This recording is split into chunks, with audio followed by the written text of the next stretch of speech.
This is our Deschutes County Board of Commissioners meeting, 1 p.m. Monday, February 24th. And this citizen input on items not on the agenda. Let's join us. Hi, I'm John Anello with Pacific Power. Yeah, that's coming up in a moment. So yeah, this is citizen input for anything else on the agenda. So you're our first agenda item. Oh, So One you're of right the- before that. one of the things But I was thank- gonna tell you is I don't hear really well, so you looked at me and pointed.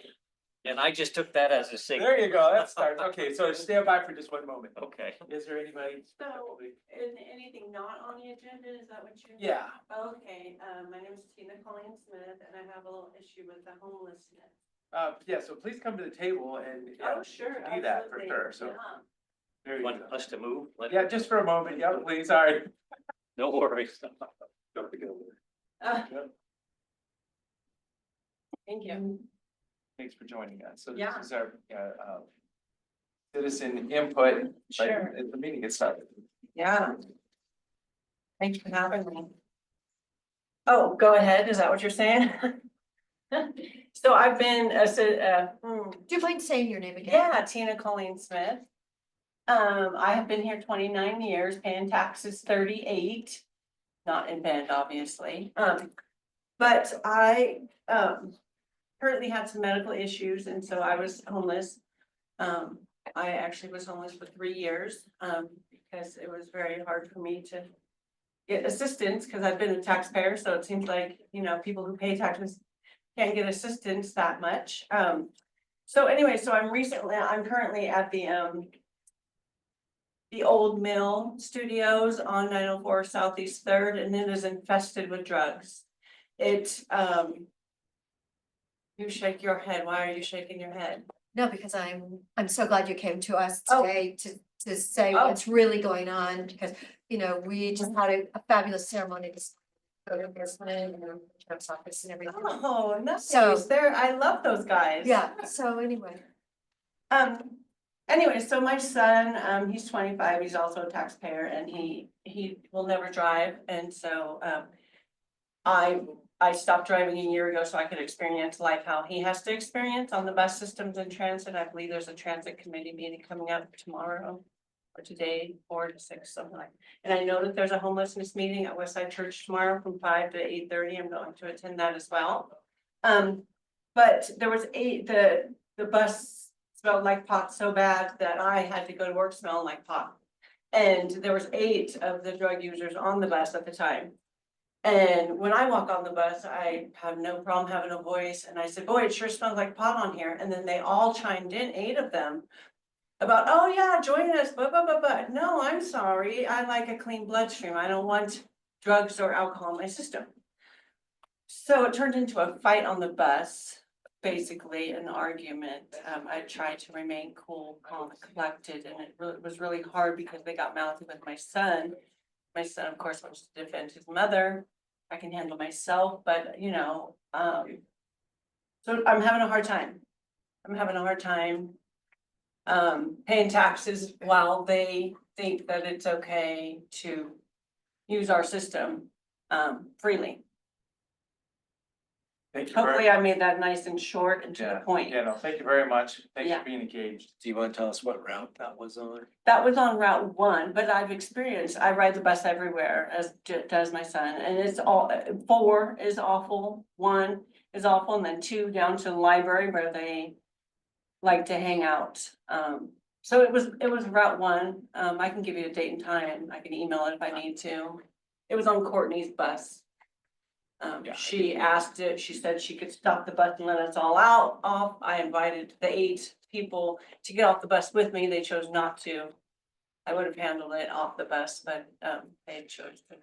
After that collector and explained that, met you today and heard about this situation. Yeah, It is a moment of spinning up, this choice opportunity to ride public transportation and keep it positive, right? Instead of Right. watching it go downhill. So Right, and Yeah. I know that there's an opening on the COIC Transit Committee Board, so I will definitely put my name in the hat for that. Next meeting's not for 2 more months, but Jordan, I have Jordan's support, to be on that board as well. So whatever I can do, let me know, please. Thank you so I have much. spoke with Code as well. And I do know that they are working on that as well, and I'm trying to give assistance the best I can. Thanks for joining us. Okay, if I can do something more, let me know, please. Please stay safe, though. Yeah. Well, so No, Yeah. really. Yeah, I know that, and that's what Courtney said, and I tried to explain that to my son as well. is there a blue form for testimony? The blue forms are in the box right there. Okay. Oh, sure, Yeah, so grab one of those, put your contact information on there. Oh, sure, yeah, okay, great, Go thank from you, there. Thank you. thank you. How long ago did you move into the old mill and Swedes? I moved in right before Thanksgiving. Good question. Thank you for asking that. It'll get my blood pumping more because Thanksgiving morning at 2 a.m. I was the only person with chairs, lounge chairs were sitting outside, and a druggie at 2 a.m. decided to sit on my chairs and smoke crack out of his crack pipe. It was a 12-hour debacle where the police finally arrested him, swarmed to the place and arrested him, got him out of one of the units. And did arrest him in front of my place. He did leave and I even personally walked the person off of the property and I said, please don't ever come back here again. I don't know who you're associated with, but please, this is a safe place for me and my son. I gave him the opportunity. He decided to come back looking for his crack, which I didn't know he had dropped it on the porch of my place, a crack pipe and marijuana and a cigarette. That's when I called the police and said, hey, this is not okay. So yeah, thank you for asking that question. That was right before Thanksgiving. And I'm successful. I had to have a uterus, fallopian tubes, ovaries, and a gallbladder removed during this process. But I am working still, because that's just how I am. But to have to deal with this, I can name 12 of those units out of 76 that are. We gotta get going. We got a lot of other Yes. stuff today. Thank you very much for joining Okay, us. thank you, guys. That was your 3 minutes of testimony in 5 minutes or so. No, Tina, thank you for coming Yeah, in but thank today. Yeah, Honestly. absolutely. Yeah. Thank you. It's not okay. Is there anyone online? Do you need me to stay up in the? There's no one with a raise. Okay, thank you. So John, now it's time. So this is item number 1. All right. So this is Pacific Power Future Transmission Line Project Update. And yeah, we saw you a year or 2 ago, huh? Yes.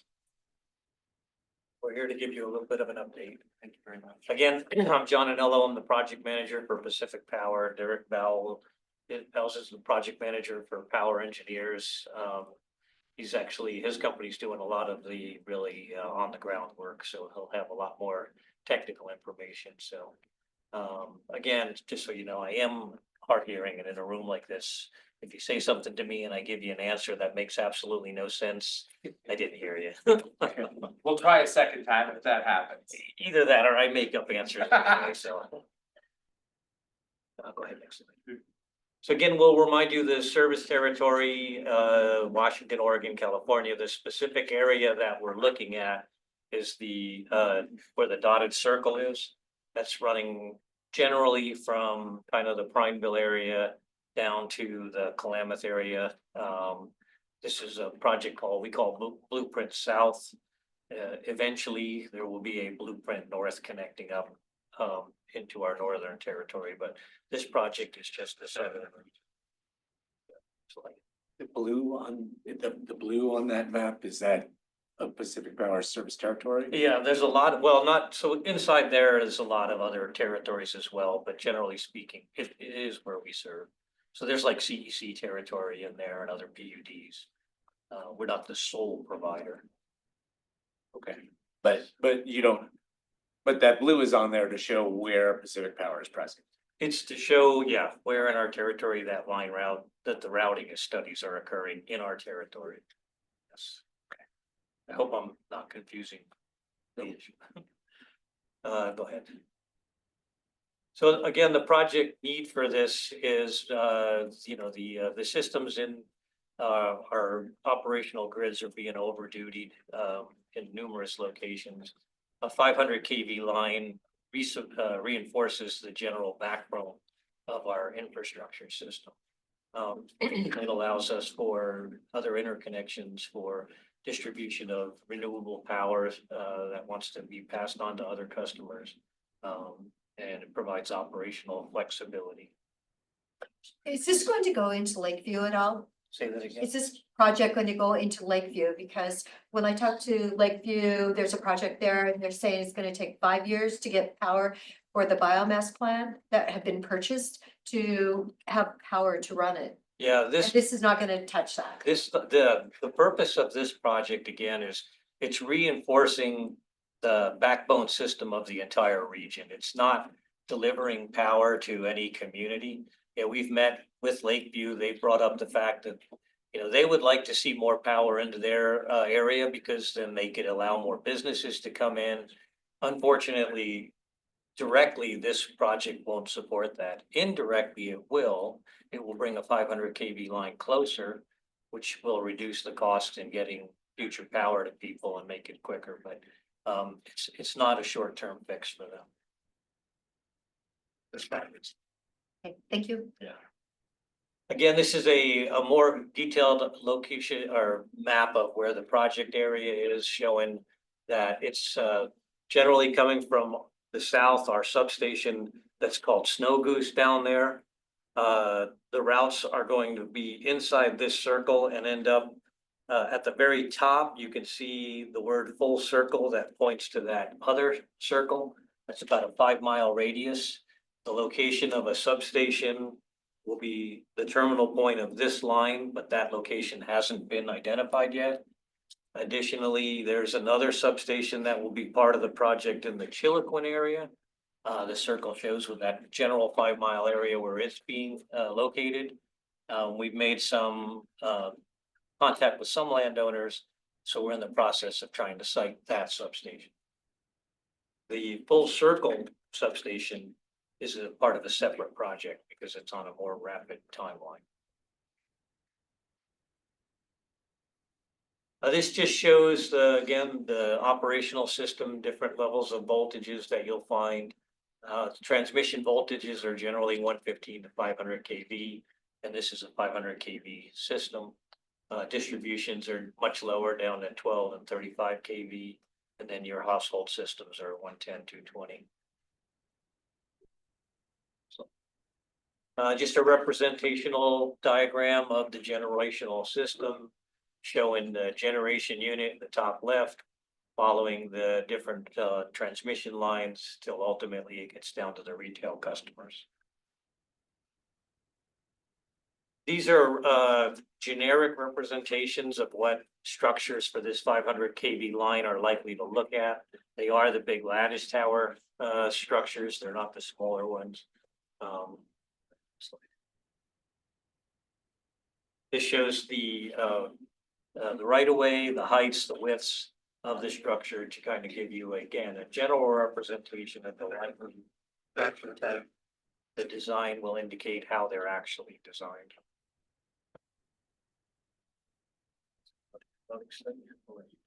Yeah, so this is a little flow diagram of our process. The green is the technical routing and siting, and then the blue is public involvement. The key thing here is that we're running our public involvement concurrent with our technical routing, and so we're at the point now where we've identified preliminary route alternatives, and we have we've formed 2 community working groups, one in the Bend Redmond area and another one in the Klamath Falls area, and we've met with those groups 3 times. We've got one more meeting planned, and so that group is a range of different interests and experience, and it has helped inform our routing process.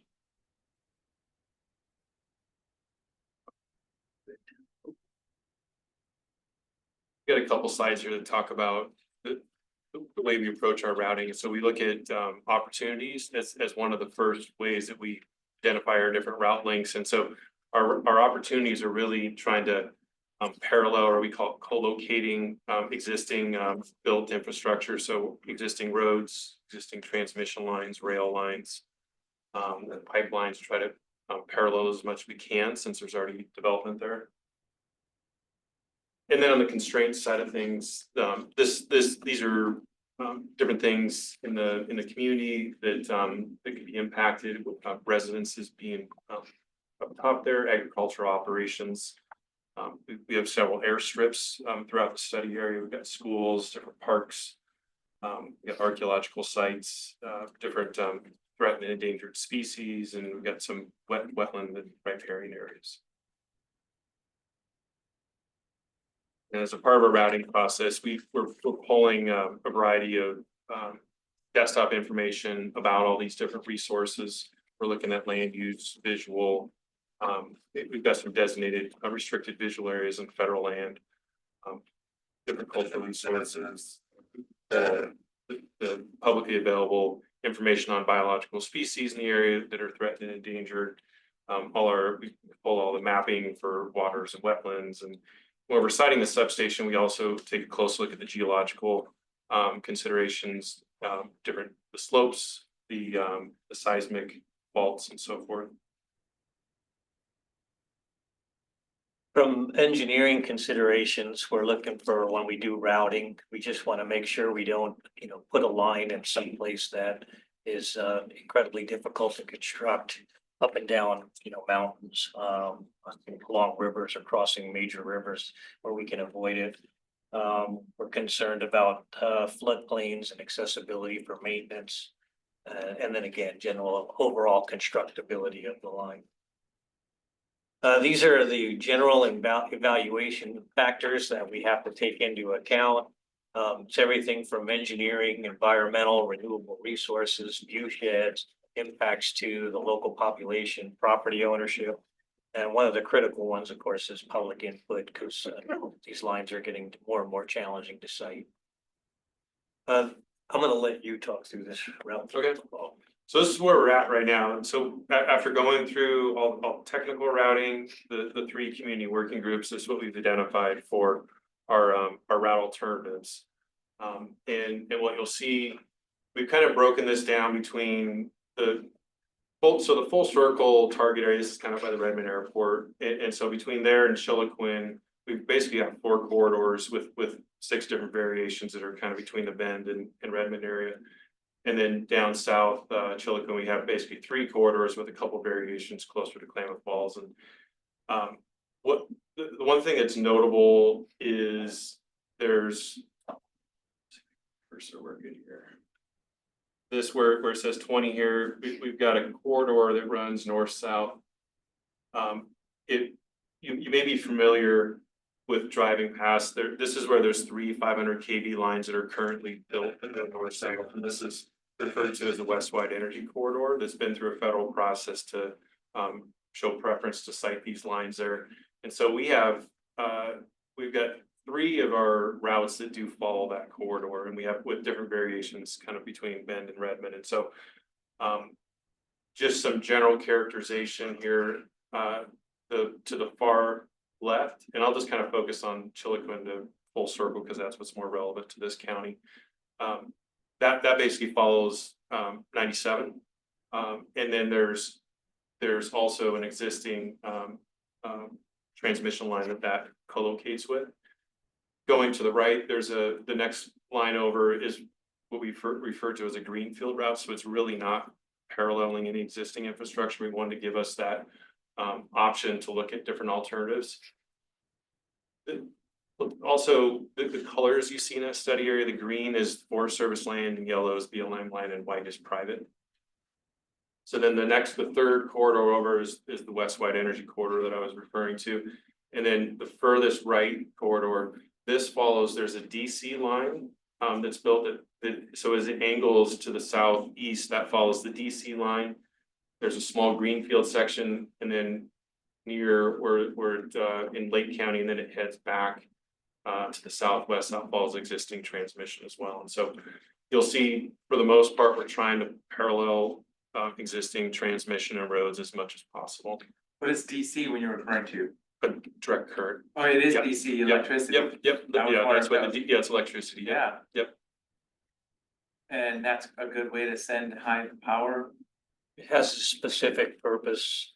BPA's chosen to use that. It's, what I understand, I'm not an electrical engineer, but what I understand is it's more expensive to operate because of the equipment to change it to AC power at the other end, but you can go longer distances with less losses. So it has a specific application. So it's still very high voltage. Yeah, that's definitely the higher than, I don't know what that voltage, it might be a 500. I just wonder if it meant something else, because I understand. No, what no, it's, DC Yep, is, yep, but- yeah, it's a That's direct exactly current. what it is. Okay, Yeah, it's BPA's direct current line. So you mentioned that a couple of these alignments match up with existing transmission. Yeah. Is that, so when you're talking about adding a 500 kV line, does that mean you're just kind of putting another wire on existing towers? Or does that mean you're building another tower right next to it, or? Yeah. Basically, it's a whole brand new line with its own right-of-way easement next to the existing lines. And generally speaking, the agencies prefer that we try to not impact more pristine areas and co-locate everything. There is a difficulty when you do co-locate. Fires are one of the big things that are of concern right now. If you have same circuit lines, which means that that line runs both areas, so both lines run the same areas. If you have one event, you could lose both lines and you have no redundancy then. So there's benefit to co-locating, there's also some issues, concerns with co-locating. And in those co-location scenarios, is there already an existing right of way that's just wide enough to add another line, or is it you'll be just getting another strip right next to it? Yeah, this is a brand new line with brand new right of way, it doesn't exist. And I'll just add also that where I mentioned the West White Energy Corridor, where there's 3 existing 500 lines, those are BPA lines, and so they're not PacifiCorp right away. The one that follows 97, is that also BPA, or is that Pacific Course? I think that one actually, it's a lower voltage though. We have a 500 kV line out of Malin. I can't tell you exactly where it runs in there. For public outreach, again, that's incredibly critical for a project like this. We are already trying to mail out fact sheets and arrange the community working group meetings to try to get input from the community in general. We're developing notification lists for the routes that you were just shown. We've gotten to the point now where we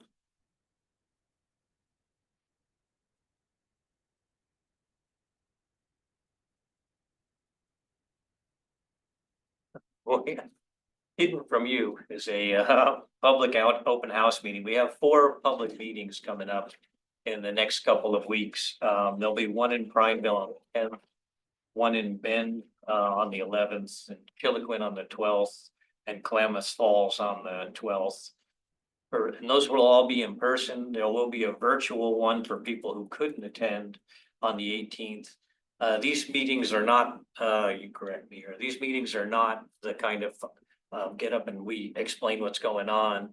We'll have boards and things like that for people to come in, look at the project, get introduced to it, ask questions. We may have a GIS station that allows them to look at their property in relation to the lines or the various line routes. So those public houses are forthcoming in the next couple of weeks. This is the preliminary schedule. This is an ideal schedule. I don't know whether or not we'll be able to keep it, but right now the desired in-service is 2032. So far, we're moving along pretty well, but the difficult part, which is the permitting, I'll be in more detail, is where a lot of issues come up that we have to deal with. And then again, construction will take a few years. Plan for start in 2029, finish in 2032. My contact information, and if you have any other questions. So, because I did talk to the Pacific Power representative from south of here, I talked to the one in, I think it was Redmond, and then he referred me to the one south. This has nothing to do then, you're telling me, with Lakeview and their energy needs. And the fact that I was told 5 years for that project, but I that can't, doesn't, you have nothing. I don't know that project. Cause it's not till 32. Yeah, this project will have no direct impact on Lake County.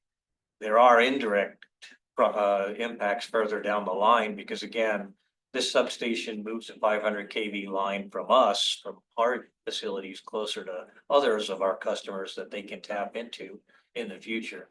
But all of that's further down the road. If there's a project for Lake County, it's not part of this project. Can they get it from California then? Is that, could be, could that be that connection, getting something up? Well, I mean, I'm not sure how to answer your question. Technically, they can go to any provider they want. They still have to pay to do line routing and all that. And the further away that you bring a line, the more difficult routing it is and the longer it will take. You want to try to get, like for a community, you'll want to try to take power as close to your community as you can. It's no different than your home. If you're running a mile of distribution line to your house, you're going to get charged more to put that line in than you would if you were taking it right off the street next to you. Does that make sense?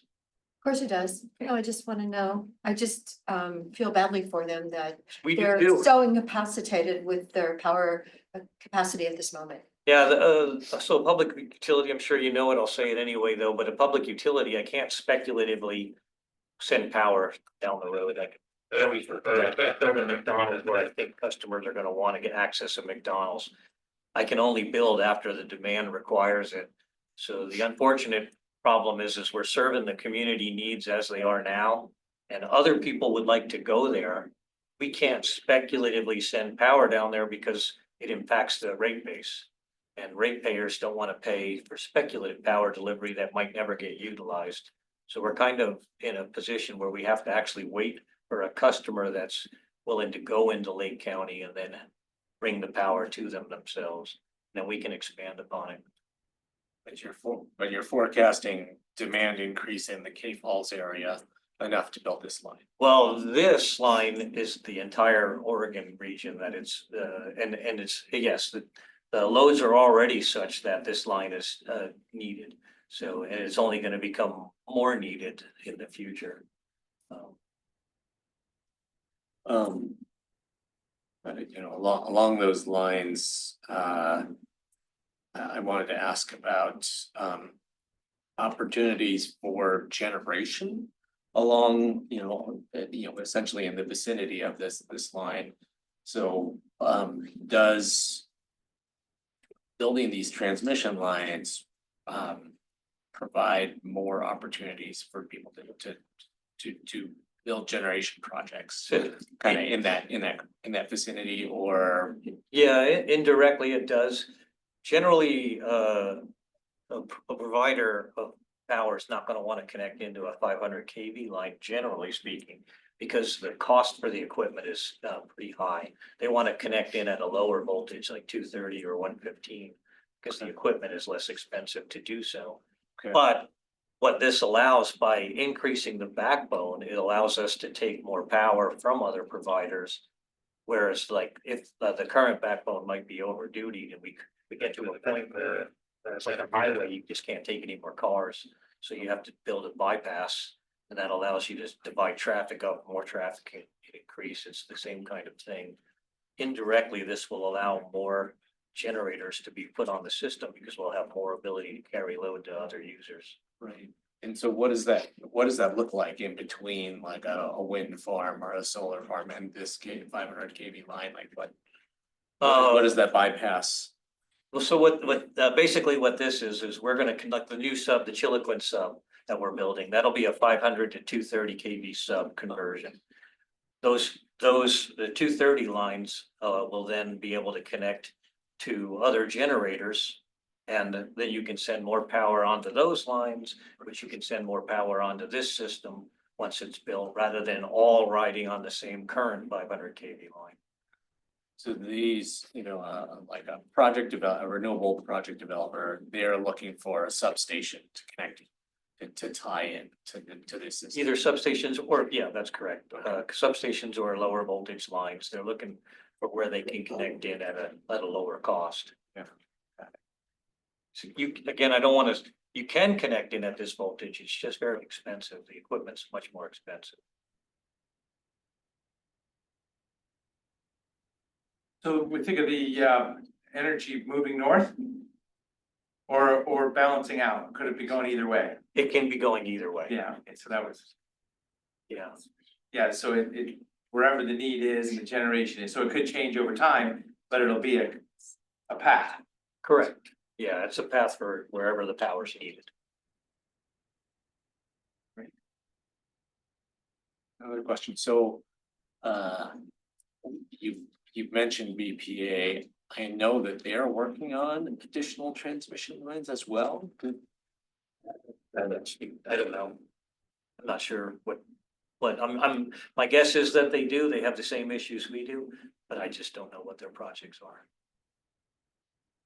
And then when you're, if you end up in the same kind of corridor, or in a very nearby parallel corridor to BPA, you're not dependent upon them for anything, as we've all been hearing, there's a lot of trauma at BPA these days. Right, well, exactly. Yeah, so, okay. No, there are times where we connect into their system. This line is not to connect into their system, so there's no dependency on this project with BPA.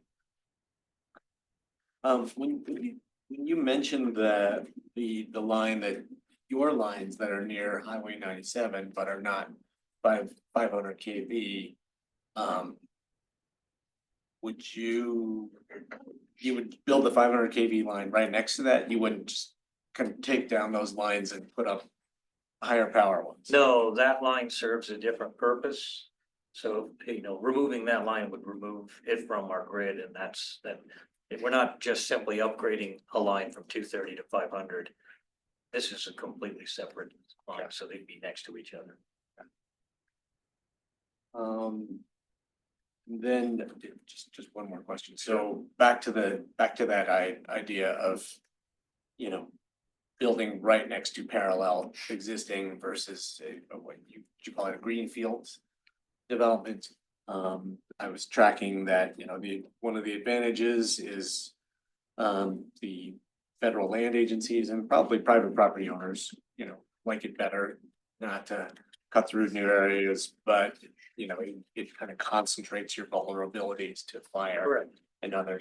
Are there other major pros and cons to think about along those lines? To my mind, go ahead and add any, but to my mind, those are the major pros. The major pros are you're in an already impacted area. So the visual impacts are already there. We're not impacting pristine. We generally will know better what protected sites like archaeological sites are and things like that, because those have generally been studied in the areas we've already built. The cons are the proximity to existing lines. After a while, I've driven where I've seen 5, 6, 7 lines next to each other. And after a while, even that starts to get overwhelming, and the views are tremendously impacted. But then there's also the danger of, one fire shuts all the lines out. Another factor, the more you do co-locate, it does create a fire break as well. So there's different pros and cons, but a lot of it really just, as John was saying, has to do with that there's already disturbance, and so paralleling that disturbance has generally less of an impact than a new cut. We were disturbed. So how close can they be together then? The one has a 250, what is it, foot radius or something? Can they be within that, or do they have to be another 250? It's another 250. So if you imagine we try to put the line in the center of a right of way, so it's hundred and 25 feet. So that's what, 200, basically, each center line would be 250 feet away from each other. We try not to go any closer than that. That might help. So for Well, Deschutes fire- County, sorry. No, I was just gonna say, more fire break. Fire Yeah, breaks are really important. That's a possible. Yeah. So for Deschutes County proper, there's basically 4 north to south routes that are options right now. And you're asking people to pay attention, understand what's going on, and join in a public, open house if you're interested. Right. Yeah, the more, Larkspur Community Center, on the 11th, 5 to 7. the more public involvement we can get, the more likely people will feel like they contributed to that. And, you know, I always say this, when I go into public meetings, nobody cheers me and says hooray. So more public involvement we can get, the less angst and concern over, nobody even talked to us about this kind of. Well, and it's, yeah, construction 5 or 6 years from now or 4 years from now, it gets permitted, but to understand it now is good.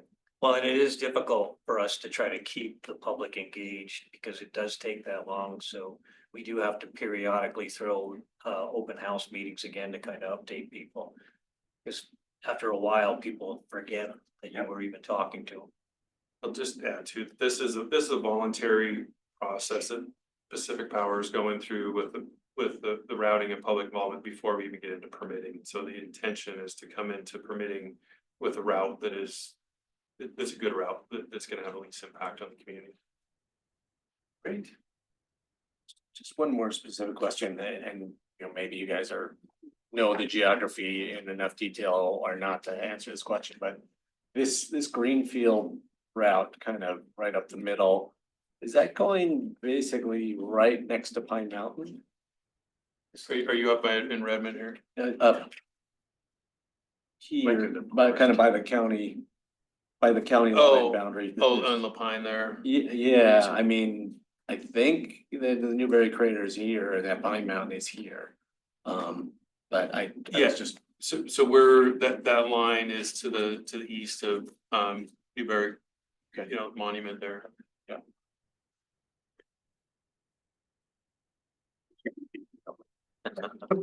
Thank you very much for joining us today. Great information. Thanks for giving us. See you in a year. Yeah. Or whatever, yeah. Or in a couple of weeks if you No, come to the yeah, open house. come to the open house, exactly.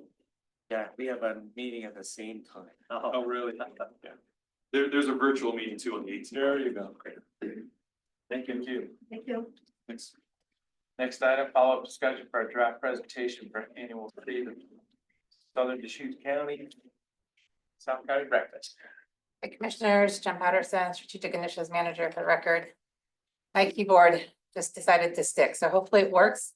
I sent it to Whitney as a backup and she just walked out, so we'll try to do our best here. I can get through this. It was on the, Brenda, do you see me on the Zoom? Oh, there we go. Yep.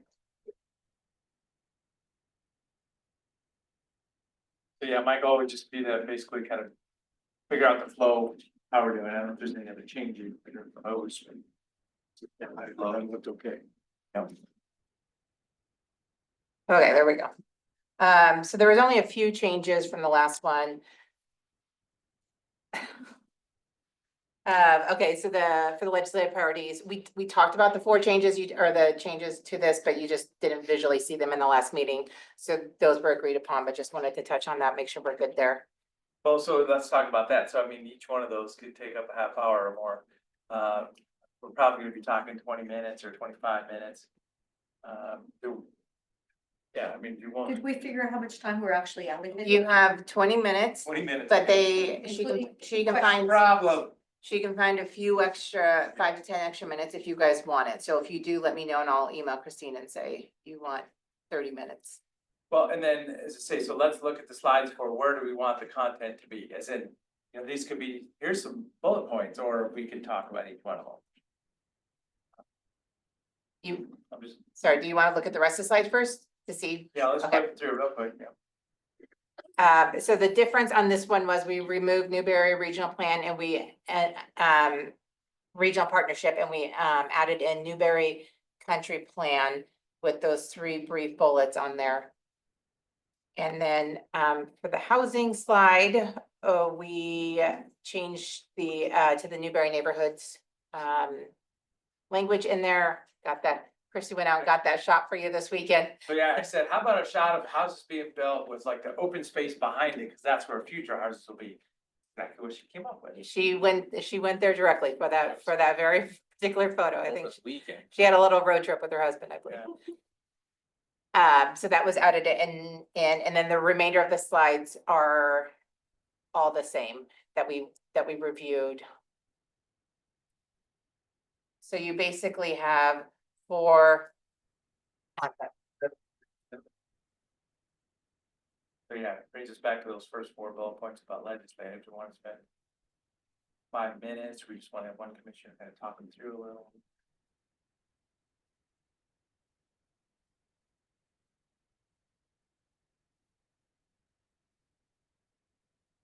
What about putting that after those other slides? So if we have any time, we can just dive in anything.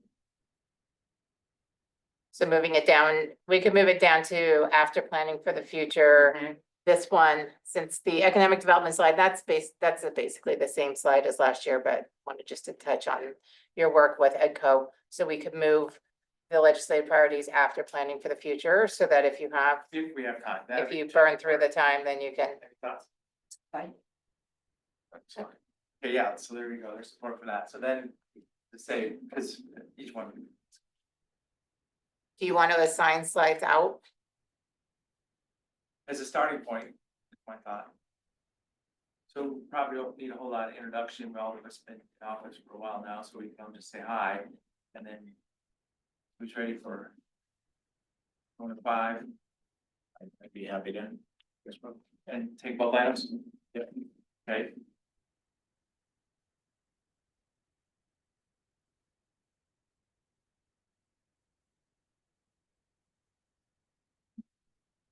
I could do the affordable housing if you want to do the Newberry neighborhoods. Okay, so kind of break it up there. Sure, why not?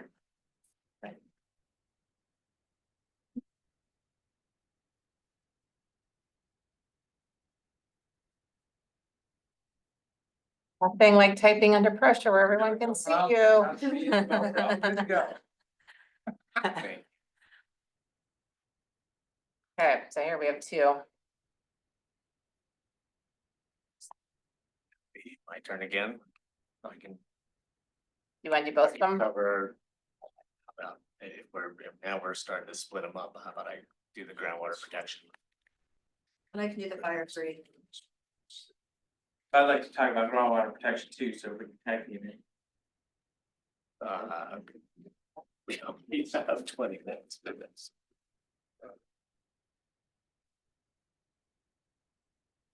Well, as I said. You wanna do the groundwater protection? Okay. Let's do that, I mean, let's just both say, I appreciate if you both say. And as I said, not a lot, I mean, the fact that, groundwater protection is important to, existing systems, whatever you don't see it, I'll have a bullet point or 2 I wanna add, that, I can just see it coming. And then you can follow up after that if you're like, well, and rest of the story, yeah, not too deep, just a little bit. Now, excuse me, our ledge priorities. Well, I'll start off and then we can all say our piece, we'll have a feel for if we have, time or not. Cause yeah, that'll be the moment, either we got 10 minutes or 7 got 3 minutes. seconds. Yeah, exactly.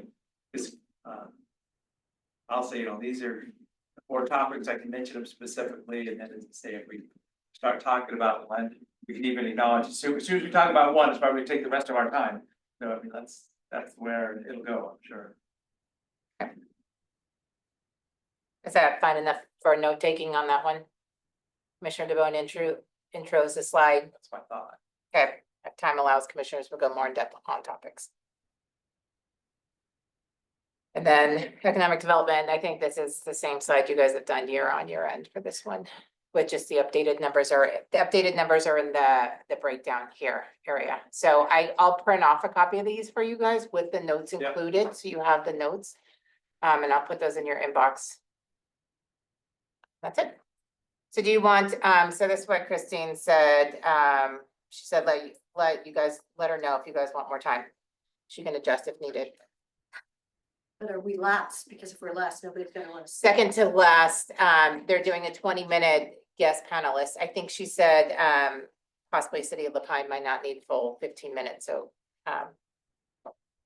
and Sun River, so you could probably pull 5 minutes from each of those to go 30 minutes if you want. I mean, we basically went last year. Yeah. It was fine.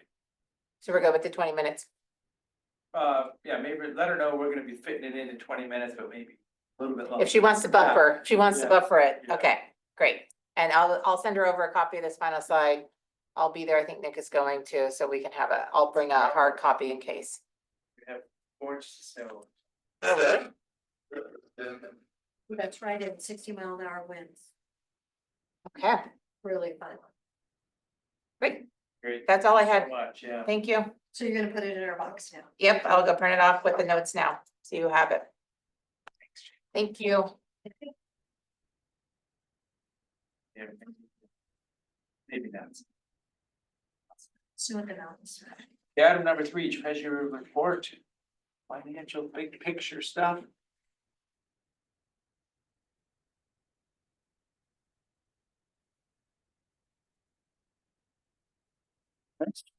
Yes, thank you for joining us. Picture coordinate our event Saturday night. Yeah, wonderful St. Charles event. Foundation. Yeah. Yeah, record fundraising. Oh, good. I was And wondering. totally raised $500,000 for the evening. It was awesome. Yeah, well received. And certainly very appreciative of all 3 commissioners attending. And it's gonna be a medical recovery floor, I think is the idea. Yeah, it's building out a brand new patient rehab. Both inpatient and outpatient rehab, and well, actually, it's gonna go on in the ground floor of the ICU tower. Yeah. Yeah, Great. which has been vacant up until now. I mean, the one that was done May of 2019. Are you talking about We- that one? Yes. You know, the way I like to look at it, it was built fortuitously when construction costs were much lower than they are Right. today. So planning for the future. No, but I mean, when I hear about the hospital being, people can't get in and whatever, and that's been sitting Oh, yeah. there for so fun. long. Yeah. Yeah, I had a tour of it in May of 19. Frankly, we were challenged with funding to do anything with that site until now, so anyway. Gonna work out great, so again, very appreciative of. Are we talking everybody's- mental health rehab, physical therapy rehab? What kind of rehab are we referring to? I mean, This would be mostly physical, but some mental rehab, Some mental too? yeah, Oh, good. cognitive skills and that sort of thing. Oh. Yeah, absolutely. Yeah, a lot of patients are being treated for stroke challenges and other issues before they can actually be discharged and be out on their own. Great. Yeah, and the current facility is woefully inadequate. Woefully, yeah. Anyway, I mean, they still do a great job. they, I have a friend, a stroke yeah. victim friend who came through there last year. I'll tell you, the caregivers in that unit in particular are so passionate about what they do. Not that everybody out there isn't passionate about what they do, but it's amazing the effort that they put into literally getting people back on their feet, back on their own. So, obviously not part of my treasurer's report, but. Well, Do it. Good segue. pretend like it is. Yeah. There's $500,000 into the medical. It's very, very giving community, and certainly we saw that Saturday night. So, without further ado, I'll dive into my treasurer's report. Talk a little bit about economic conditions, like I usually do, and obviously there's a lot going on right now. I would say the current focus is on ongoing news coming out of Washington, with President Trump's continuing to finalize his cabinet nominees, along with issuing significant executive orders since he took office in late January. So it's been roughly a month since he took office. Financial markets have been more volatile recently as they digest new news coming out of Washington, DC. Obviously, there's kind of an overall focus on reducing regulations and implementing more favorable tax policies. The bond market has been somewhat erratic of late, as there's been, information with regards to higher tariffs, more stringent immigration restrictions, and also ramping up domestic energy production. The use of tariffs, as we've seen over the last 3 weeks, is likely to be implemented more slowly to secure better trade deals and also to encourage cooperation on immigration. But we're seeing a lot of leveraging of tariffs to bargain to a certain position. A couple of things that we need to keep an eye on. As I mentioned last month, we are approaching a deadline for continuing resolution, with the latest deal expiring on March 14th. What I'm reading here over the last several days, an elevated risk of a government shutdown if due to ongoing battles between President Trump's administration and Democrats over spending, and actually some political infighting going on right now between Republicans as well. And there's such a narrow majority there between both the House and the Senate that it wouldn't take many defections to really derail the entire discussion. What's going on right now is that both the House and Senate are working towards approval of competing budget bills.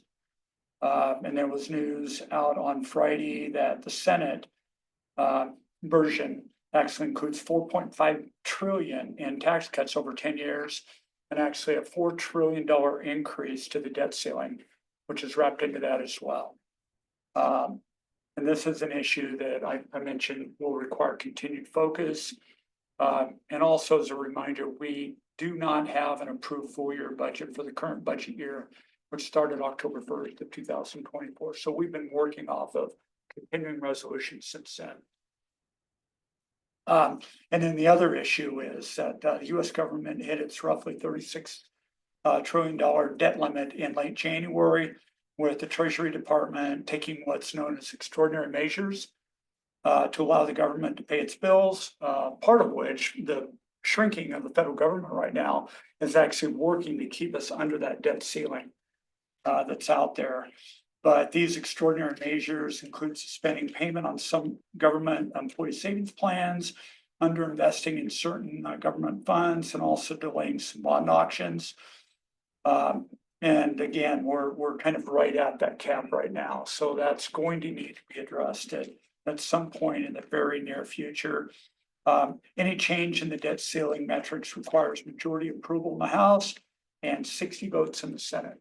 So that's going to be challenging. Related to the economy, US jobs growth moderated last month, reporting 143,000 new jobs, while the unemployment rate dropped to 4%, which is down from 4.1% of the prior month.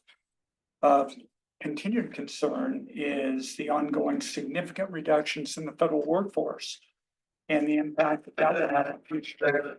So I think we're going to see a little bit of a delayed reaction here and probably start to see the impact of some of those job cuts here over the next several months in those monthly reports. And obviously there's a lot of discussion around the Department of Governmental Efficiency's efforts to resize the scope of our federal government, and when that will obviously, I think, play a role in future budget discussions as well.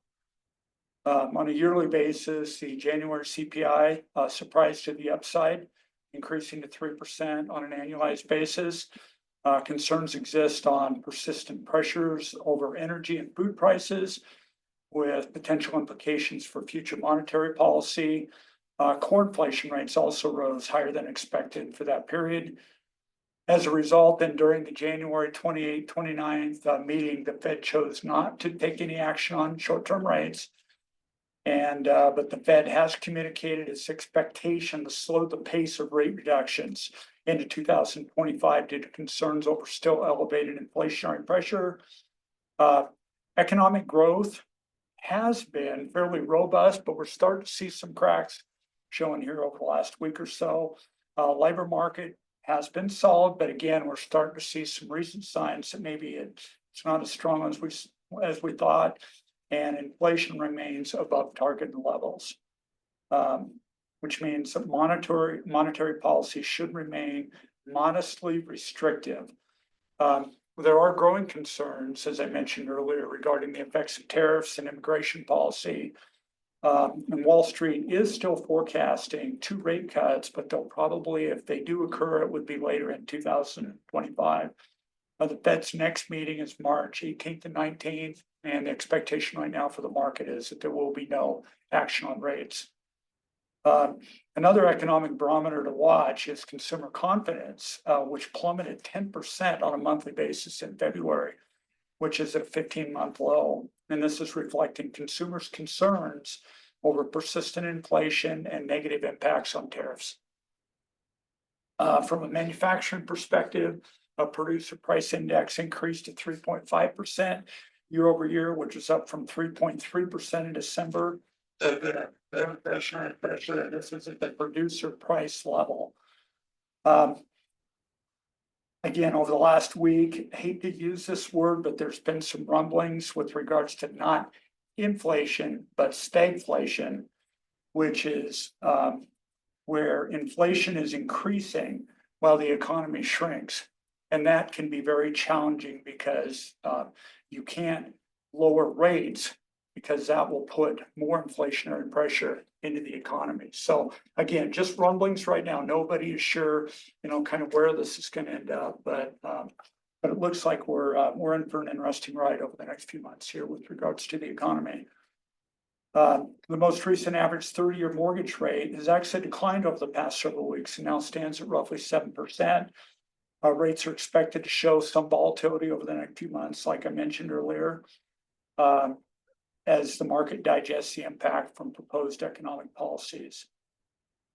These elevated interest rates continue to dampen housing starts, which were reported at 1.37 million units, which was analyzed. That was 8.4% below the previous month's level, which is a significant drop. Inclement December, January weather also played a role in this reduction in starts, but I think the real focus is continuing high construction costs, current interest rate environment, and challenging housing affordability conditions are causing builders to approach this market with caution. So we're actually seeing that here in this market as well. At a regional level, I usually provide you guys with updates on several markets within Deschutes County. The Bend single family market showed a median sales price, again, half higher and half lower in that point of $725,000 for January, which was up from $700,000 in December. So we bumped back up again in January. We had 111 sales for the month of January. 26 of these sales were above $1 million, and roughly a third of them were cash sales, which again continues to, those are the ones that are going through irregardless of mortgage rates. Now 2.5 months supply of homes currently listed and about a 45-day listing period for sold properties. We did see in Bend single family home building permits drop to 29 in the month of January.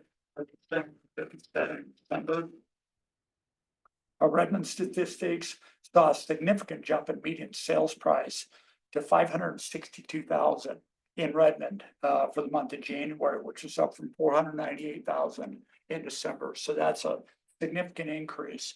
Part of what's happening in Redmond is that we're seeing a lot of localized economic growth in the area. With Basics and some other large employers that are adding significantly to the workforce, and that's having an impact on housing activity up there. Looking at other markets within Deschutes County, Sister, $684,000 median sales price. Sun River was $928,000, and Lapine was $403,000. Any questions on economic activity? You started us with some positive news about Razor. I know, we did. I always lead with positive news when we get into the Reality. nuts and bolts of it. Yeah, the reality. And So it's a reality. So Bill, was Redmond really the only bright spot then of those house sales? Oh, I guess Ben went up at 25,000. Yeah, no, But- Redmond, that was a significant jump for Redmond. They've been hovering around that 475 to 500,000 median sales price for probably a month. And it was based on a large number of sales too. So, yeah. So without further ado, I'll dive into the January Treasurers Report. Our portfolio balance stood at $359.3 million at month end, which was a decrease of $6.3 million from December. And this decline was primarily due to seasonal timing of tax turnover. So we processed a tax turnover in January. And then also ongoing funding needs. The net investment earnings for the month were $1,142,000, which was $166,900 lower than last month's earnings, but $223,000 higher than a year ago. What we're starting to see now is a reduction or the impact from a reduction in short-term rates, both in our short-term LGIP pool and also the corresponding First Interstate Bank investment account that we have. All portfolio category balances are well within policy guidelines. As mentioned, the LGIP rate reduced to 4.7% for the month, from 5% in the prior month. And the First Interstate Bank rate has reduced to 4.3% in January. And of note, I'm now showing a blended average rate under the yield percentage line item to account for the two different rates now and kind of our short-term investments. So I'm just using a simple average to report that. With recent investment activity, the portfolio now has a weighted term to maturity of 1.18 years. So we're starting to go back the other way after heavy investment activity in December and January. And our maximum maturity is standing at 3.41 years right now. So I've been able to selectively take advantage of some longer term rates there as the opportunity presents itself. This time to maturity again is somewhat skewed by courthouse funding, which is invested to match the expected funding need. And then also reflecting recent concerns regarding federal funding, we're now keeping a higher level of short-term liquidity to buffer any short-term disruptions in payments. The bulk of these short-term funds are again yielding the LGIP rate, as well as to a lesser degree, the rate that we're getting from our bank. And are there any questions regarding this report? The long-term investing is, I mean, it's on par with short-term investing. They're real close, aren't they? They are really close, yeah. With the decline in short-term rates, we've been operating under an inverted yield curve for quite some time. And that's slightly reversing back to a more normal curve, but we're not there But yet. they're real close right now. They are getting a lot Yeah, closer than they have been for quite some time. So they, Yeah. as I say, I mean, So we're certainly not suffering an impact by keeping a higher level of short-term liquidity. And again, it does buffer potentially any disruptions in federal payment streams, et cetera. yeah, yep. So, Then the investment schedule is pretty flat and leveled out. you know, and that's Time now. intentional and, you Yeah. know, we're looking to future redemption, still investing out at the back end of the 3-year investment curve. And as additional funding becomes available, then I'll continue to kind of fill that out, but anyway.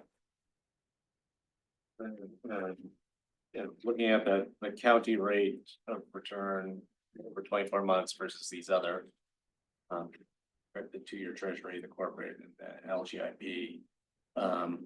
We had a lot of room to grow and we have over the last 2 years, you know. Yeah, and just Substantial increase in our rate of return. yeah, Do you think there's still some room there for us to go? there to- is, to- and to- what's to come happening, Even higher? Commissioner, I think that's a great point. So we have a hold the maturity philosophy. So we don't, once we invest, we hold the maturity, and the portfolio is still suffering from investing that was done in a much lower rate environment 2 years ago and 3 years ago.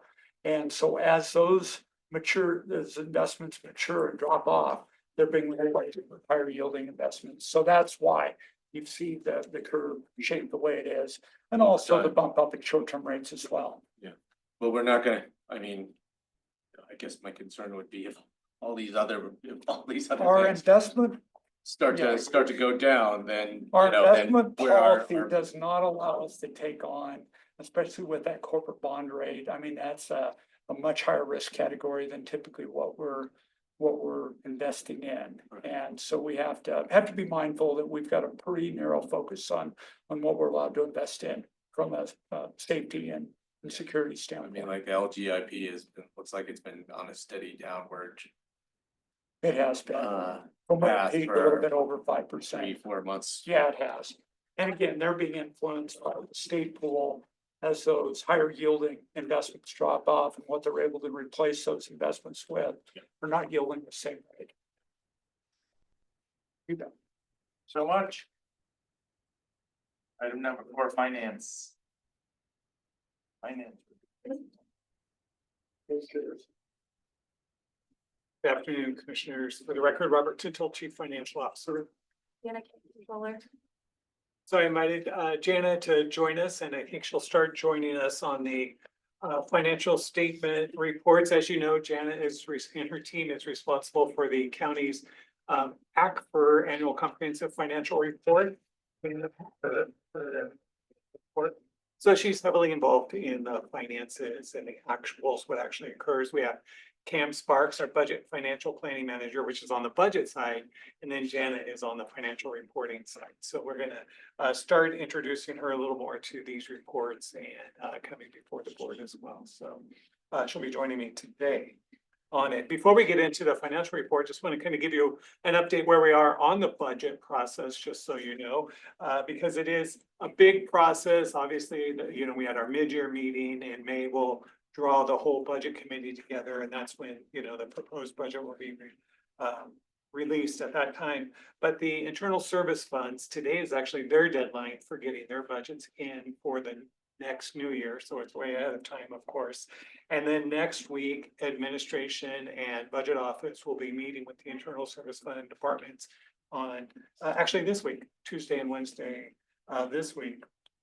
And then next week, it's the kickoff for non-internal service funds. So all the rest of the departments on March 4th, we'll have the budget kickoff for all those departments, and their budgets are due March 31st, excuse me. So as you can see, we're heavily invested in the budget way before we even get to budget week, right? And preparing for it. So a lot of departments are doing and will be doing a lot of great work right now on the budgets for the upcoming year. So just want to give you an update and just confirm that we are definitely involved in budget season this one. Okay, with that, I'll start the financial report, and it's page 31 in your packet.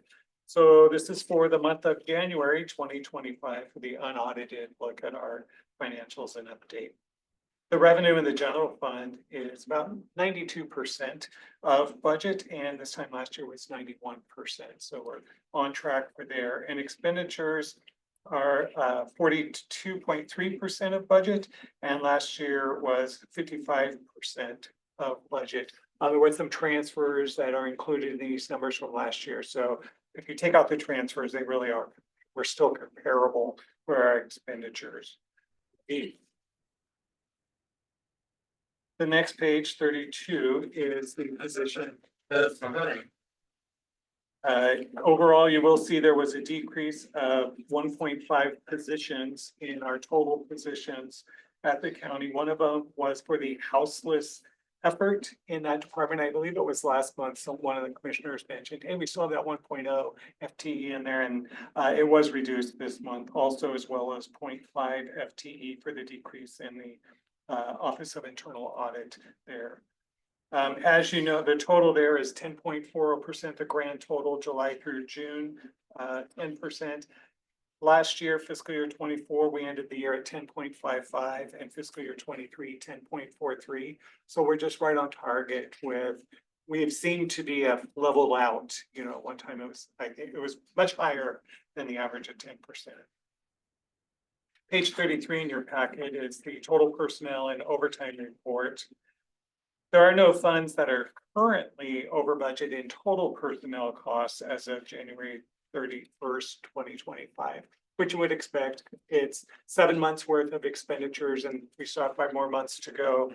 And that's just the year-to-date total. However, there are 3 funds that project to be over by the end of the year and will require a budget adjustment to just make sure we don't go over total personnel costs. Usually what that is just moving some budget around from another area so we don't exceed our budget. And then 3 funds have overtime that are over budget amounts, but not really material. One of them's actually in my fund, the TRT fund, by $28. We don't Oh. always have It budget pops up there. the big red X. That's right. So that popped up there, another one for $2,000, and then the final one, $16,000. Again, they're not over on their total personnel costs, but if you just look at overtime, those are the 3 that are plotted out for this month. I'm only gonna highlight again the changes in the funds that we've had some significant activity as well. So I'm gonna move to page 38, back to the general fund. 38 in your packet, general fund 001.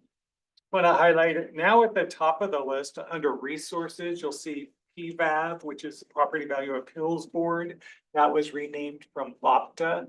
So previous reports, it would have Board of Property Tax Appeals and it was lower. Now it just shows up at the top. I don't know, it pointed out to me, usually property taxes are number 1. So it's just a renaming from BOPTA is what's there. On the total resources, you'll see the projection is 47 million. We had a budget of about 47 million, so 46.9 versus the 47.4 on the projection. So revenues are slightly up by 532, but it's due to the non-departmental of 536,000, which is those opioid dollars that were budgeted, but now we're tracking in the general fund. Previously, they were in health services department. On the requirements of expenditures, the budget was 33 million. We're projecting right now we'll end up at 30.5 million. So we are projecting about 2.5 million under budget, which is mostly due to vacancy savings, which leaves our net effect down at the bottom, total fund balance. The budget we estimated 4.6, we're going to end up at this point 18.9 million. So about 4.2 off. More favorable. However, that 4.2, if you look at footnote M, it is made up of some of our reserves that we're also keeping in the fund. 1.3 is due to opioid settlement funds. 1.3 is unallocated and recategorized ARPA funds, and 500,000 is what we have as the initial emergency fund reserve in there. So, but we're still 1.1 million ahead of where we thought we would be, and that is taken into account as we look to our future budget as well. Kim's already looked at what the carryover will be when we're figuring that. But every dollar we save today is another dollar that's we can use towards next year. So we'll be monitoring that, of course, by the time we get to the final budgets before we Nick submits the proposed budget. Page 39, next fund, 030 for juvenile. They're on target with their revenues, and their expenditures are really due to their vacancy savings. They're projecting 871,000 by the end of the year of variance in their total requirements, and that's due to their vacancy savings. Next page 40, TRT fund 160, 170. So if you look at room tax revenue, just one thing to point out again, the very first column under fiscal year 24, you could see the budget was 12.6 million for last year.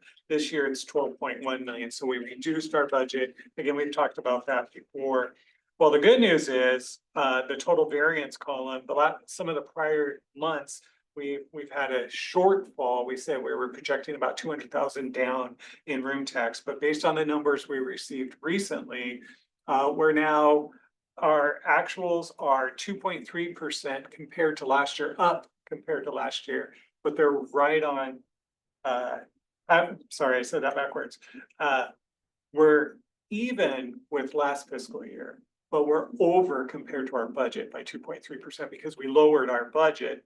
No, because we've got a lot of snow. That definitely helped. That did definitely help. Early Yeah. snow, Yeah. early snow. In fact, we were trending downward in September, October, and November. However, and these months are 1 month delayed, but December was up 6.9%, which was November. And then January revenue was up because of December by 11.2%. So those 2 months helped get us in the right direction where we needed to be with this fund. So we'll continue to obviously monitor the revenue as it comes in and adjust the numbers as we see appropriate, but it was nice to see 2 good solid months in a row on that. I'm going through a couple more pages here. Sheriff's Office Fund 255 on page 43, the other funds have no change from last month. Sheriff's Office revenues or resources, 193,000, basically it's on target out of their total $58 million actuals to date, and then 63 million, almost 64 million projection by the end of the year, which is what their budget is. So their revenues appear to be on target at this point in total, with some variance. Their total requirements, their budget is 66 million and their projection was 63 million. So they are still projecting about 3.4 million in vacancy savings, which that's about total last line, total fund balance. Their fund balance will end up higher than what they budgeted, which is, again, is the good direction to be in. I would say it's an excellent direction for Sheriff's Office. It is. And I was really happy to see their ranch. Apparently they are short 2 people working there, but it's back down to like 410,000. So yeah, they put that up at 600,000. I'm going like, what are they doing? So Yeah. they're really going the right way. And our budget team has met with the sheriff's office staff as well, their admin staff.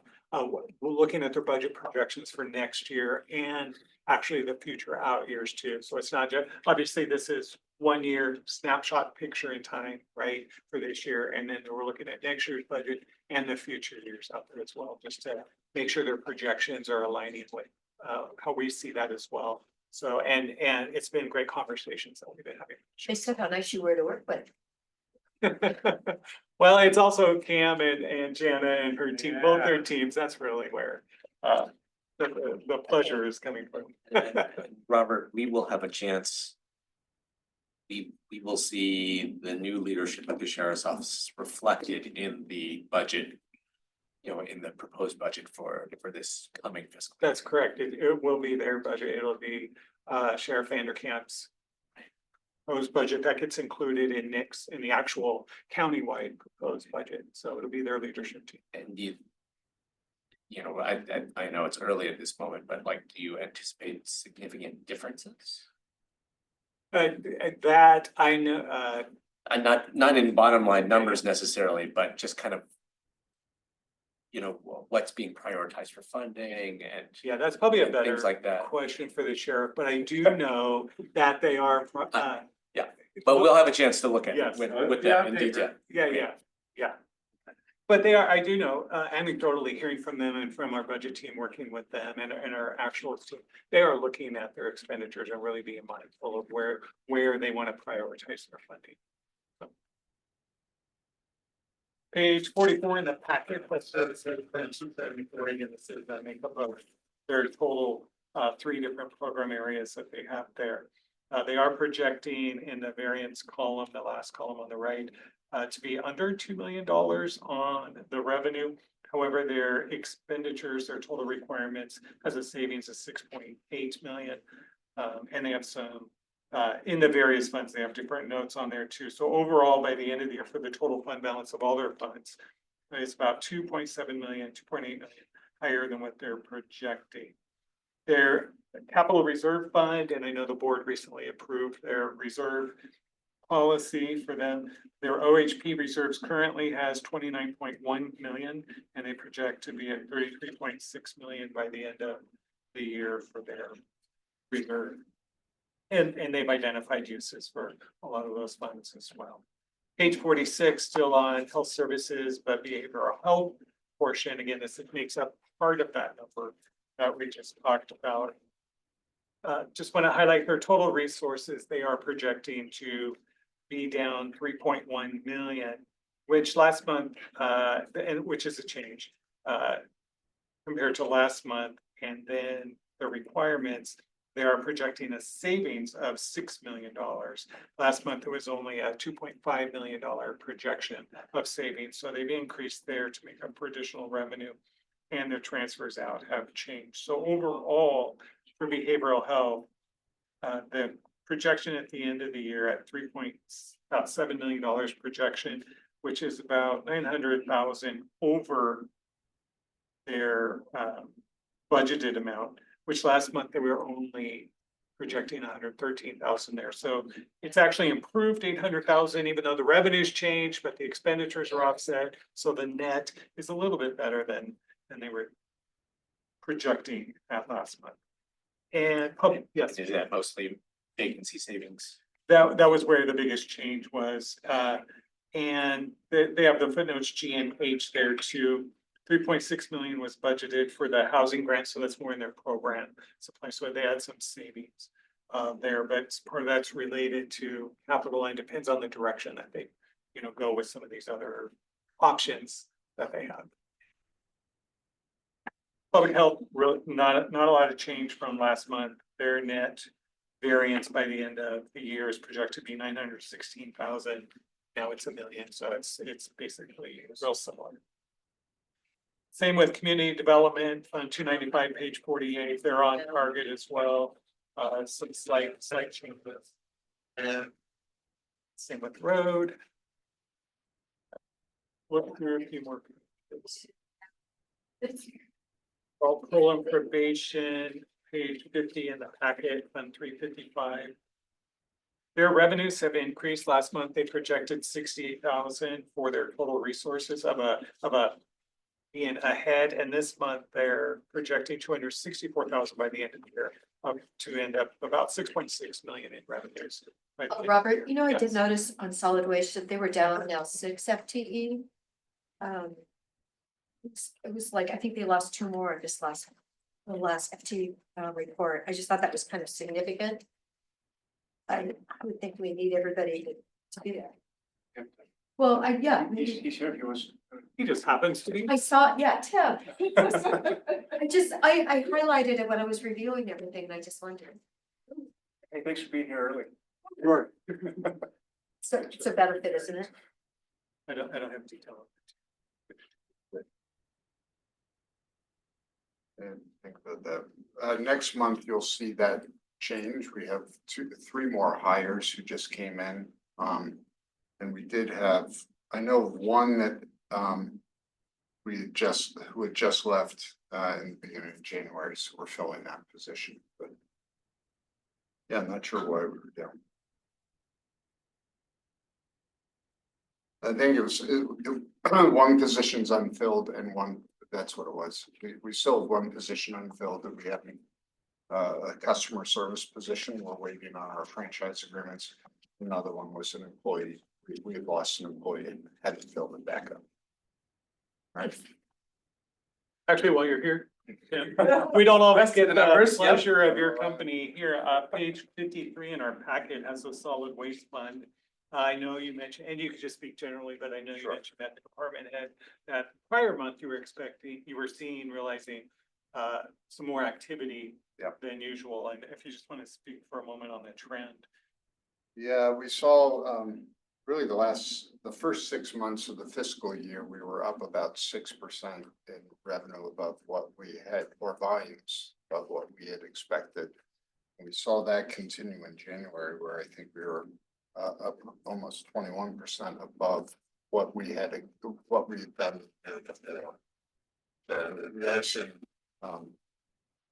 Partly, I think it was very good weather in January, but February, we've had a lot of rain and snow. It's been down, but quite a bit of construction materials that are coming in, so that activity continues to be strong. And that's page 53 in your packet. So you see by the end of the year, they're projecting to be about 175,000 over what their budget projection was for ending fund balance there. Thanks, Jim. Yep. While we have him, we might as well get straight to the expert there. Okay, so I'm gonna, again, not a lot of change in some of these other funds. I'm gonna flip through quite a few pages to page 60 in the packet, which is risk management fund 670. And while there hasn't been any change in the revenues on the expenditure side, their workers' comp claims expenditures they're projecting for the end of the year did change It's lowered by $200,000, or last month it was projecting to be over by $200,000 this month. It's only it's projecting to be under by $100,000. So that's more favorable there. However, in the vehicle program line, they were projecting to be only $100,000 over, but now it's $200,000 and under budget there. So the net has changed for them. The total fund balance on the end, they're projecting to be $422,000 more favorable than they budgeted. Last month, it was only $300,000. So between the savings and some of the expenditure lines, the fund is just ending up a little more favorable than they were projecting last month. Next page, health benefits fund. Not a lot of change in their resources, their expenditures, but just as we look at actuals, that middle column there. Current to date actuals, the ending fund balance is 10.4 million. We know that will decrease. We're expecting it to decrease by the end of the year. The actuals, as I mentioned, was 10.4 now. Last month, the actuals was 9.6. This is for fund balance. So after it takes the revenue and expenditures, and the prior month was 8.7. Hello. And so, the fund balance is increasing, which is a good sign, but we're still projecting by the end of the year will be at 8.3 million now. So, which is, again, 8 million is our target. So we're going to be slightly above our target, but again, we're monitoring that as well. And last year, the last 2 years, actually, the last 3 months are where we saw health claims go up coincidentally. So that's why we still have a trend of higher expenses in the end, but we'll be monitoring that. And the last one, 911, their projections are the same as last month as well. Any questions on the plan? Thank you very Thank much. you. Thanks for putting this together every month. I mean, it's a Yeah. big stack, but it's good to see the trends, just a big feel of what's going on. Perfect, thank you. And going forward, we'll look forward to.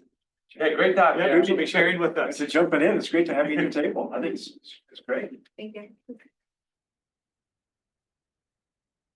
So next wildfire mapping discussion, Nick, thanks for just reminding us, to publish this that we're talking about. And so this is information that came in to myself. Senator David Brock Smith sent an email saying, hey, maybe you want to look into this, which is the concept of appealing for the rural property owners involved at this level, Deschutes County proper. So this is our opportunity to talk about it. Let's share information the best we can here. This is a statistics spreadsheet that was shared by Representative Owens, and the interesting information here is just the total lots that are in Wooey High, 21,258 for Deschutes County. Josephine County's 23,000 and Jackson's 21,000. So there's only a few counties that jump into that $20,000 properties. Wooey High. So as I say, it really put in perspective for me when I saw this, that really there's 3 counties plus some other ones have, nobody else has 10,000 or what, 7,000. So it does put us in the focal point for this. So then with that, the opportunity may be just to take the appeal form as provided by Oregon Department of Forestry, put some words on it. It says appeal submitted by Deschutes County on behalf of all properties located in Deschutes County. And there was other guidance, what does an appeal really mean? It's a shame because wildfire hazard map contested case appeal FAQ is already a 3-page document. People's head spinning. Should I get a lawyer? What do I do about this? Should I appeal? And not everybody, obviously. So that's my proposal that I'm bringing here today is signing this form and asking for discussion and possible support. Chair, I'll just say, I had a question from a commissioner regarding this is a legal, whether this is a legal avenue forward. So I just asked the county council. They could look into that if that's helpful. But and I thank Dave for being here to answer the question if it's still pending. That's the question. Didn't hear the answer to that question. So the content is maps are not in accordance with criteria identified by ORS 477.490 in many instances. These are words that are proposed. In many instances, the words are inaccurate based on conjecture, assumptions, and speculation. So Oh, I was saying I wanted to hear legal's opinion on whether it's very clear that individual appeals are allowed, but does the board have the authority to even do this? is this even a thing? Yep. Yeah, there's no clear answer. There's an administrative, Dave Doyle County Council, there's an administrative rule that one could certainly read to indicate that local governments may appeal a wildlife hazard map on behalf of properties within their county. What would be involved in that? Certainly if it was something the county were inclined to do, we'd want to have an awful lot of disclaimers and publicity that You just say wildlife hazard map? it's a wildfire, but Okay, I don't know, that's, maybe I was thinking, He Okay. may have said wildlife, but I knew what he was saying. okay. yeah, we don't have any wildlife. Well, we did have that hazard maps, discussion I a don't couple of think. years ago. Hope we don't. Okay, But, yeah, so we would want some disclaimers. We'd want to make sure folks know that if they're intending to appeal, they probably ought to do it on their own to be sure. Because we don't know if a local government can deal on behalf of other properties.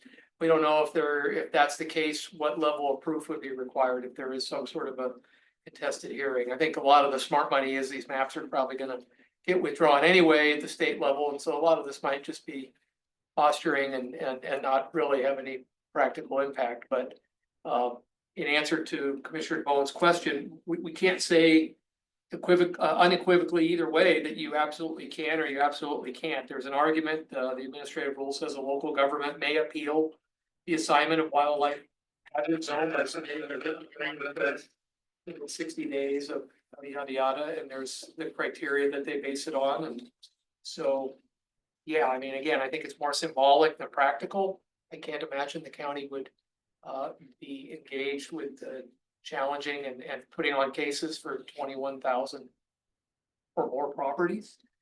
But well, again, I think it's far more of a symbolic thing than a practical thing. If I had a property and I was concerned about the mapping and I would fill one of these out myself, I wouldn't rely on the one that you folks might sign. but it's the message. Remember Measure 110? How many times did I testify against Measure 110? We actually called an emergency here and, okay, they said we weren't doing anything, but our lobbyist had said it wasn't gonna get repealed, Patty, even though we had fentanyl babies in St. Charles. So I think the message is really excellent that, that we do something. I know I have to file my appeal form and I know it's due, according to the document, March 7th. Not March That's- 10th, like the governor said in her speech, I believe March 7th is the date, yeah. Yeah. and it's gotta be done. It's a week from Friday. Yes. So yeah, certainly if the board's inclined to go this way, I would suggest maybe a press release and that press release certainly underscore the fact that folks should fill out their own appeals for their own individual properties, that the county's doing this to bring attention to the issue and try to get some eyes on it, but not so much to carry the water for all these separate properties. So, but yeah, and the document, those were just some words we threw on it. They could be wordsmith to say anything more that you want, but it's something to get the ball rolling. Like I said, it's two paths, preserving appeal rights for the system that was put out by the state, knowing that setting yourself up for a violation if you don't respond to the state for your private property management is something a lot of people struggle with, but also getting eyes on this also. And that's the two reasons, that's important. Well, the fascinating thing was last Thursday, after I went to Redmond's meeting, a realtor was trying to sell a property and had 3 insurance companies had disallowed giving insurance to this in Eagle Crest. But in the meantime, I did talk to someone else and State Farm is covering Eagle Crest, all of Eagle Crest, which is great to know because when, our residents lose so much sleep over you see your property values going down, down, down, down.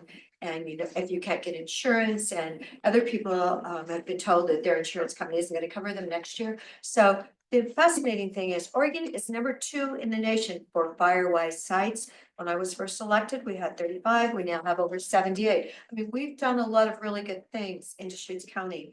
And, we need to have, I believe, more help from the feds over their management and even the state over there, So we are doing things, but this map has, when you think that, Black Butte is moderate and Aspen Lakes is high, I really don't see, I don't see the mapping clarity to those decisions.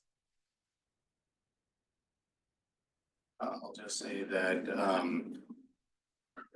my interest is actually doing something for, the people of Deschutes County so that their house doesn't burn to the ground.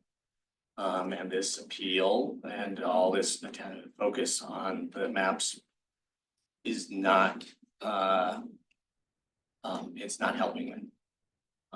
We need a whole lot more people to put defensible space around their homes. We've been providing technical assistance and financial incentives for a long time, and it hasn't gotten us there. So we need requirements to get to the percentage of homes with defensible space that will actually make a difference. Firewise communities are great, and the number of properties, what was 6 properties in a neighborhood have to participate for you to have a Firewise community.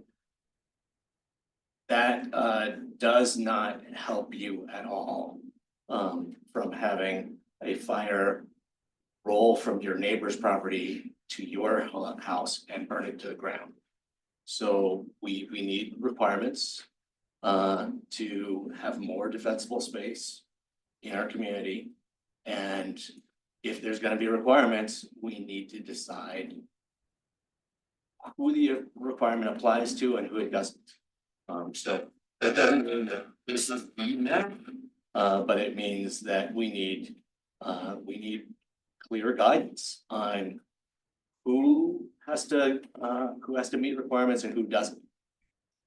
And that means some kind of a map, some kind of spatial identification of where people need to do the work to actually make themselves and their neighbors safer.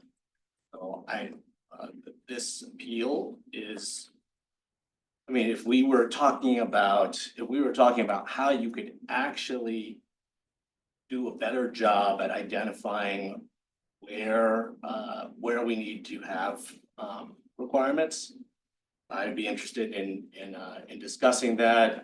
That's a constructive purpose. But just fighting the maps, fighting Senate Bill 762 is not doing anything for us in terms of protecting our residents from fire. And I will also say, I mean, I feel very strongly about this. The more time we waste on things like this, the less time we put into things that really matter, like getting a wildfire funding package for the state this year, the more we are responsible for the people who will lose their homes in the coming years in our community. And I don't want that on my hands. So yeah, environmental climate change panic. My neighbor's house is burning, so mine's gonna burn to the ground. I don't come to that conclusion.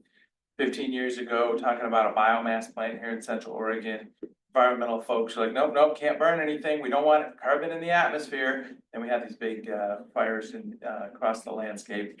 We are resilient to wildfire here in Central Oregon. We do work hard. We've had Project Wildfire since the 90s. A lot of people are educated about this. So I think it really just boils down to, do you get a possible violation for not doing fuel cleanup as well as somebody with a clipboard from government comes and tells you, or not? You have private property rights. It boils down to that. And so, yeah. And I mean, all the people who came and miscorrectly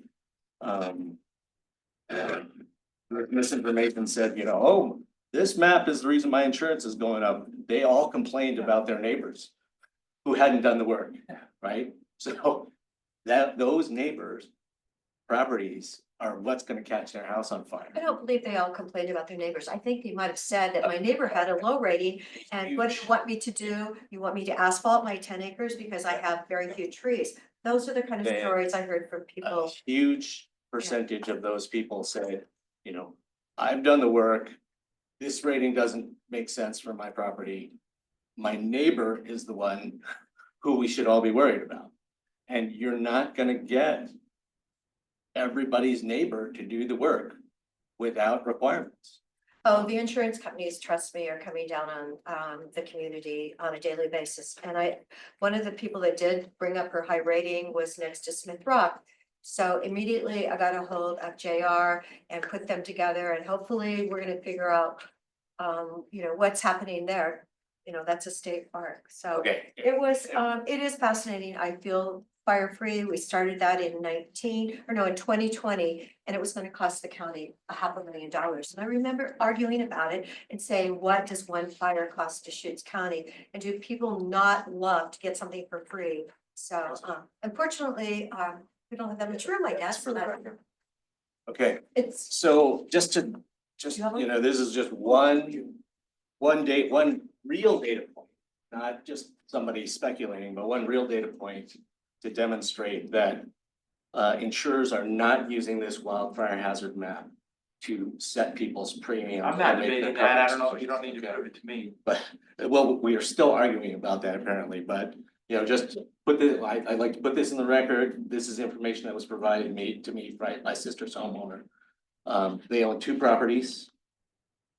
Both of the properties are in moderate, rated, state hazard map, moderate rated, area. So you would think if the insurers were using that, then the insurance for these 2 homes would be the same, but they're not. One had a 10% increase and one had a 39% increase from last year to this year, putting them in the several thousands of dollars home premiums. They actually went back to their insurer and said, can you explain to me what this difference is? And then shared with them the insurer's proprietary model rankings of wildfire risk with them. One of them, the one with 39% increase, was rated by this insurance company 93. The one that had 10% increase was only rated 64. So again, they're both in the high hazard, or they're both in the moderate hazard area on the state map. This is real data. And I'd like it if we're gonna talk about the connection between these maps and people's insurance, that we use real data. This is real data that shows that insurers are not using the state wildfire hazard maps. They have their own proprietary models. And even in areas that the state would rank the same in terms of hazard, there's dramatic difference in risk evaluation by insurers. So again, if these maps are not being used to set people's insurance premiums or determine their coverage, then what is so terrible about having someone come out and check out your property? And if you've done the work, say, great job. And if you haven't, say, you really need to do these things to improve the likelihood that your house isn't gonna burn to the ground. So yeah, I'm interested in moving forward with this proposal for this appeal at this time. Are you supportive of this? Commissioner Yes. Dare? I think it's really the right message. So People are just scrambling, and if we can be more supportive, I think that's incredibly important. Personal property rights. We've got to help them as much as we can. We had defensible space requirements for decades under something called Senate Bill 360. The big problem with Senate Bill 360, unenforceable. So, I mean, But we're that's a not talking about. celebration for somebody that wants to have private property rights and not the government over your shoulder evaluating how you manage your front and back lawn. Well, It's like a Well, when, homeowners when how association. you manage your front and back lawn Well, but has a We don't huge impact on whether your neighbor's so do you house think is your going to passion is gonna survive. sway my opinion or No. Commissioner Dare's? No, I'm just trying to Why don't make you it, just keep I'm going? just trying to make it real clear, how irrelevant and pointless this discussion is to protecting people from wildfire. I wanna bring something up incredibly relevant. Senate Bill 70, the first set there. It says if you have a high rating and you're whatever, you cannot build on your property, reading the first of the bill. So, no, they're going to do things with this map that I have a really, really hard time. Notwithstanding a provisions of this chapter, a county may not allow the siting of a new dwelling or on any land for exclusive foreign use, forest, whatever, if they're within a wildfire hazard zone and within the wildland urban interface. So that's what that bill is gonna do that to my property. So that's in 79. So this is, this isn't just gonna stop here. It's gonna keep going as SB 79 indicates. So So for the section that says specified issue to be addressed and the relief sought, I would like to, or no, I guess maybe for the one above, mention the 21,258 number, I guess. So property address and tax lot number. So it'll be slightly changed with, on behalf of the 21,258 property owners, which is 20% of the private properties of Deschutes County, which is the published wildfire hazard map statistics as provided by the representative. It'd be a simple introductory statement in that section. Can you support that? yes, and I do congratulate people in Deschutes County. They've already filed 104 appeals. Well, it's almost a month old now. No, I know, but I mean, I Yeah. think that's great. So thank you very much for those people who've already filed your appeal. As I say, the other reason for this is, Deschutes County proper, we are interested in, the majority of the board is interested in having this discussion in support of what Senator Broadman said and Emerson Levy too. So this is showing support for the legislative discussion that needs to happen here. So with me bringing it here, I would move support of the Wildland Urban Interface Appeal Forum on behalf of 21,058 property owners to just document the appeal process. And I'll second the motion. That's what it was. Any other discussion? That's what I had to say. Thank you very much. Call for the vote, Commissioner Davis, Yes. Commissioner Chang. No. And Chair will vote yes. Thank And you. please be sure that Senate Bill 79's reference is in the minutes because I think that's indicative of what would be happening if we don't take this stand. I think, Chair, can I just ask a follow-up question? I like Dave's suggestion about issuing a press release, just describing what he captured as more supportive of our proceeding with that, and if so, then we'll draft that for your review and aim to send that out in a couple of days. I would appreciate that. Yes, thank you. Okay, thank you. And I support a vibrant discussion in the legislature on this. See, there are lots of, points of view on this.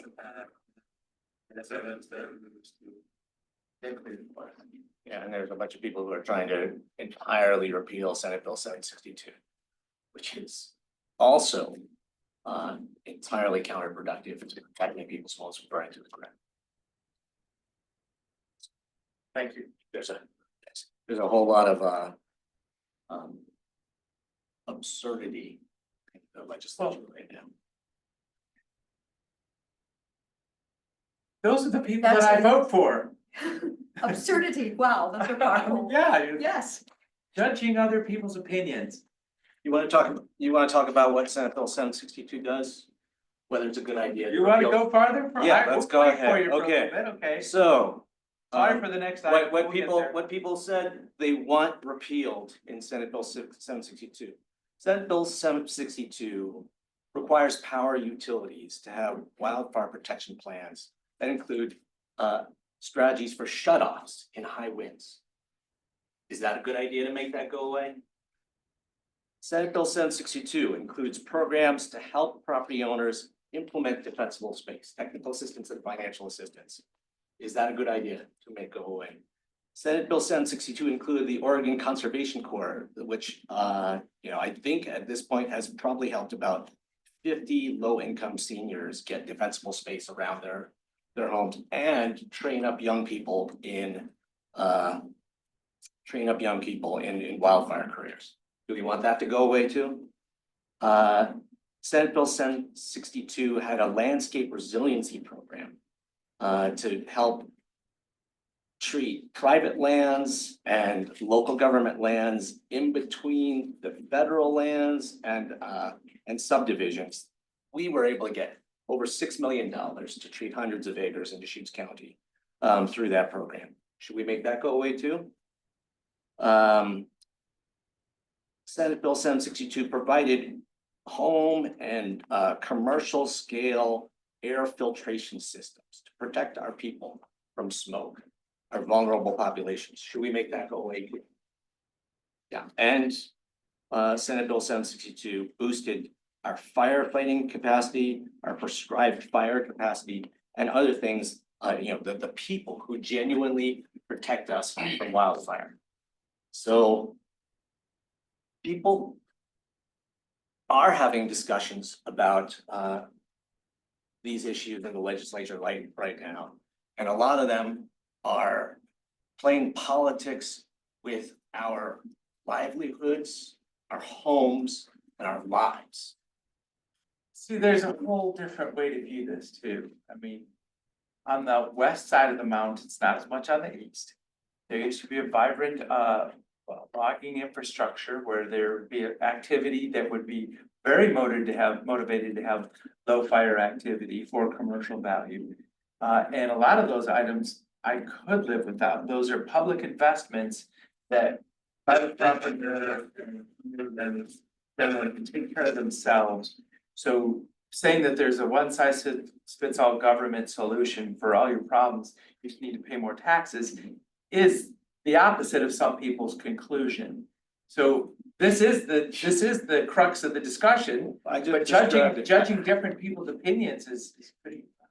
Yeah, I just Actually- described to you, things like power utilities having to shut off the power during windstorms. That's That pretty is- well given. But having government mandate, once again, it's a mandate of how government needs to approve your plan, even though you're probably motivated to do this anyways.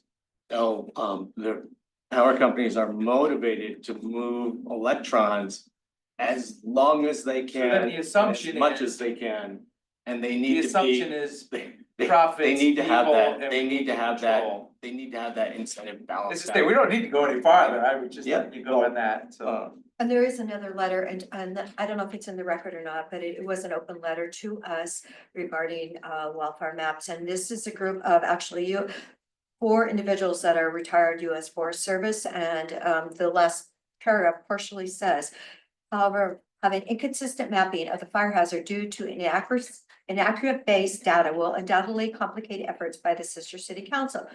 It would be skip. It would be more efficient and effective for Deschutes County Commission acting as our local government to appeal the high fire hazards designation in the vicinity of Sisters, Oregon. So there were, actually, I don't know if this is in the record or not, but, it was the. No, there's a whole lot of people Yes. there's a whole lot of people who have been misinformed that these state wildfire hazard maps affect their insurance. And are very worried about that. Yes, and people are, been trying to sell and it's not working. So anyway, they are for. These are for- challenging times, and this is a good discussion, thank you very much. Yeah, and. Okay, just wanted that in the record. And if we are holding back things that are going to protect people's homes from burning to the ground, when that happens, the blood's not on my hands.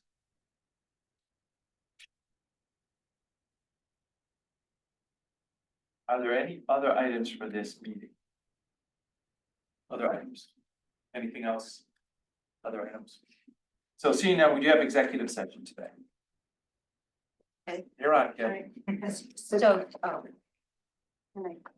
The Deschutes County Board of Commissioners will now convene an executive session pursuant to ORS 192.660. The specific authorization for this executive session is ORS 192.660 subsection 2E. which allows the board to meet in order to discuss real property negotiations. Designated staff and the media are allowed to remain during the executive session. However, the media may only report the executive session. Recording devices are not permitted. No final decisions will be made, and at the conclusion, we will open the doors and invite the audience back to the meeting. I'm gonna stop recording now. Thank you. I'm gonna end the meeting. Okay, we are back from executive session. Is there anything else for this regular meeting? Seeing none, or no, proceed as discussed, and then, seeing none, meeting adjourned. And the meeting on Wednesday is actually at 1 p.m. So- Please note in your calendar, our meeting will be at 1, so don't log on at 9. You'll be sitting there. Right? Is that what? Yeah, 1 o'clock Wednesday. Okay, Thank you, great. I did remember that.